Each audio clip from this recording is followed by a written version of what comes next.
Why doesn't the NFL do something a la free agency with the players and push the actual dates where you can start talking to these coaches until after the postseason, or even firing coaches until after the postseason?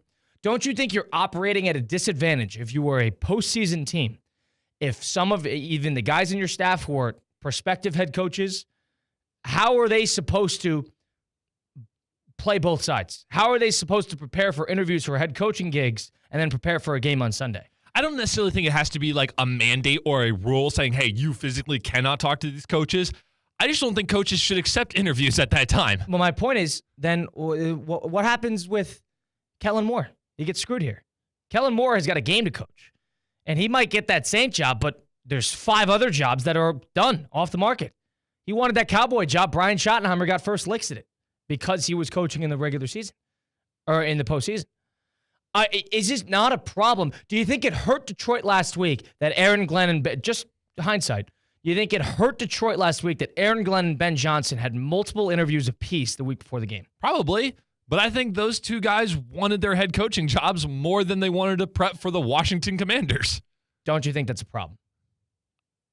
I think it's a problem more just like in the idea and the moral sense of it, but not in a problem that the NFL should do something about it. Well, if I'm Detroit, if the Detroit fans should be pissed off. We gave up 45 points after a bye. Is that an NFL thing or a Lions and Dan Campbell thing saying, hey, no, don't do that. You need to focus right here and now. I can't blame them because the jobs are going to be gone. That Patriot job was already filled by the time they even got through the game. The Patriots knew who they wanted. That's a bad example. But you know what I'm saying? Kellen Moore is the example. Do you think the Chicago Bears would have gotten anyone else if they knew they had an interview with Ben Johnson guaranteed? He was the first domino to fall. I understand. But if they were still coaching, there would be conversation. It would be tricky. Everybody would be kind of holding on over the hand over the button. If you're good enough as a coach and a team wants you enough, then they wait. A few weeks is not going to matter in the grand scheme of things when it comes to football. Well, how about the teams that are in the postseason? Are they not operating at a disadvantage? No, because the guys are still hired on their rosters. No, because they're interviewing with other coaches. You just said that it hurt Detroit. I'm saying that Ben Johnson should not have wanted to interview with the Bears. But it's the NFL. That's the protocol. That's what they do. That's the expectation. That's how they do it. And I think that's a problem. I'm surprised you think this way. I think this is a problem. This is a fixable problem. All you got to do is push it 6 weeks. The teams that don't make the postseason, the teams that miss out on the playoffs and have to get a new coach for whatever reason, they have more of an advantage in putting together staffs, figuring out all these logistics because the other teams are preparing for playoff games. And I understand the whole goal is to get to the playoffs. One team's already there, the other team's not. But for the teams that are in the postseason, they have to worry about their coordinators being half foot out the door. Is there a current rule about this? You're saying back it up. Is there a current date? Similarly to how to free agency, you have the March 1st date, and then you have like the March 10th date or whatever it is to start signing guys. Why isn't there a similar thing with coaches? Why isn't there a similar marking period? Transfer portal. Why isn't there a period of time where you should wait? Because these playoff teams are operating at a disadvantage. Because then all of a sudden, when Kellen Moore leaves, and let's say Kellen Moore gets the job. Let's say they win this week, play in the Super Bowl, lose, Kellen Moore gets the New Orleans Saints job. Philadelphia Eagles need to fill in an offensive coordinator role. Well, there were just 6 staffs in the NFL that were just all filled out with offensive coordinator talent. Right? So this team, who just had a month and a half later into the season comparatively, now has to figure out another offensive staff when 6 other staffs just got filled out. That, to me, is a problem. That, to me, can be fixed. It's a fixable issue. Are you saying there's a disadvantage for the teams that are currently in the playoffs? Yes. Okay. Yes. You're saying that the current teams in the playoffs are having their staffs distracted because teams are already allowed to get access to them before they're done out of the playoffs. That's your argument right there. Bingo. My pushback, and I'm not saying that is necessarily a bad thought process, and you're right in all of your facts that the Detroit Lions were distracted. They should all be pissed. Those fans should be pissed. I would be too. Absolutely. My pushback there is you can't necessarily mandate it, because how are you then supposed to have any advantage in your hiring process if you're trying to, like, I feel like it's going to be more competitive if you can just let them have access early. And I don't think this is necessarily a problem, because here's the thing. If you put a date on something, you're going to deal with tampering issues. If you don't have a date and just let it go free for all, the team in the postseason can call out the other team for tampering. They could do that. And then they just have that whole, does the NFL really want to deal with that? Or can they just allow coordinators and teams to be disciplined enough to deal with the here and now and then go get a job? Kellen Moore is not worried about getting a job in the NFL. He shouldn't be. Hold on. There was a report last night that came out that he said he wanted the Cowboy job. And now all of a sudden, because he is coaching, because he cannot do the in-person interviews, because he can't take the next steps and build staffs, the Cowboys don't want to wait for Kellen Moore to be done in the postseason so Kellen Moore can build his staff 2 weeks after everybody else does. That's a problem in the NFL. The Dallas Cowboys, if that's true, which I'm not saying it's not, the Dallas Cowboys were not getting Kellen Moore. If Kellen Moore had been reaching out to the Dallas Cowboys beforehand, saying that he wanted the job, Jerry Jones ignores him. He wasn't getting that job no matter what.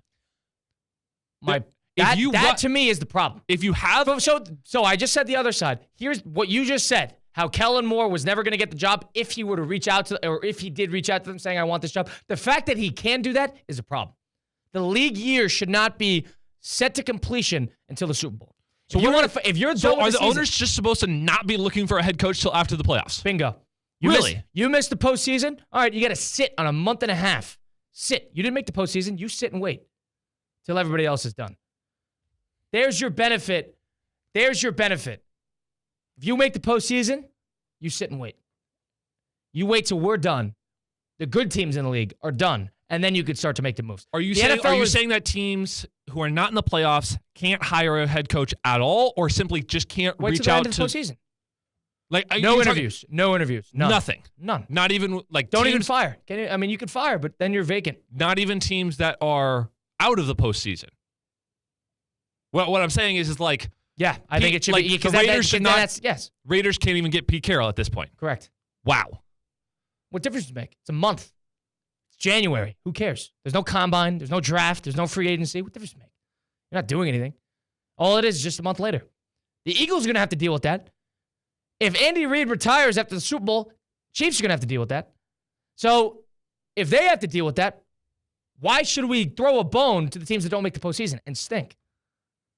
Why should we throw a bone to the Raiders, the Jaguars of the world, the Bears of the world, and let them get their pick of the litter, talk to guys who are half out the door in the postseason for that? That, to me, is an easy fix. Because I'm thinking about this, Detroit is my main culprit here. Detroit last week, off of bye, 15-2 in their building, 45 points, 38 defensively. If you want to disclude the interception return for a touchdown. Ben Johnson probably had a pretty good game. Goff did not play well. They had 500 yards of offense. The one bad thing that Ben Johnson did was the Jameson Williams pass. Other than that, I think he was fine. Aaron Glenn, wouldn't call that his prettiest game. That, to me, tells you that you're half out the door. That, to me, tells you that there's a problem in how they handle that. I would be okay with they fix that. I don't necessarily think it's an NFL thing. I think teams just need to be more disciplined with their coaches. Yeah, and the fact that that's never going to happen because money talks and it's a race. The fact that it's a race and you're sprinting to get it done. You're sprinting to get your staff organized because there's coveted assistants. There's only so many good offensive line coaches. There's only so many good quarterbacks coaches. You got to fill out these staffs quick. And all of a sudden, if you're good in the postseason and then you have to build a staff starting in February, you're behind the eight ball. That is a problem. That is being punished for winning. You should be punished for losing. You should be punished for being bad and missing the postseason. Why does someone have to be punished? Well, they're being punished by not making the playoffs. No, they're being punished because Kellen Moore is going to be punished because he's going to have to build the staff late. That is a problem. Punish the team that stinks and didn't make the postseason. Make them wait a month. What difference does it make? January makes no difference to them other than the fact that they have a head start. Maybe that's good for parity. Maybe. But I'm talking about Detroit. Those Lion fans have every right to be pissed. That coaching staff just got gouged. Offensive line coach, defensive special assistants all over the field. Wide receiver coach, gone. Offensive line coach, gone. Offensive coordinator, gone. Defensive coordinator, gone. Their whole staff just got rinsed.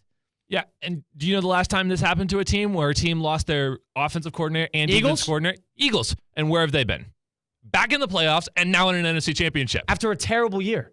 11 a terrible year. And then they lost 8 straight. So off of that, I understand. There's always, guys, the next man up. There's always there. It's a fixable problem.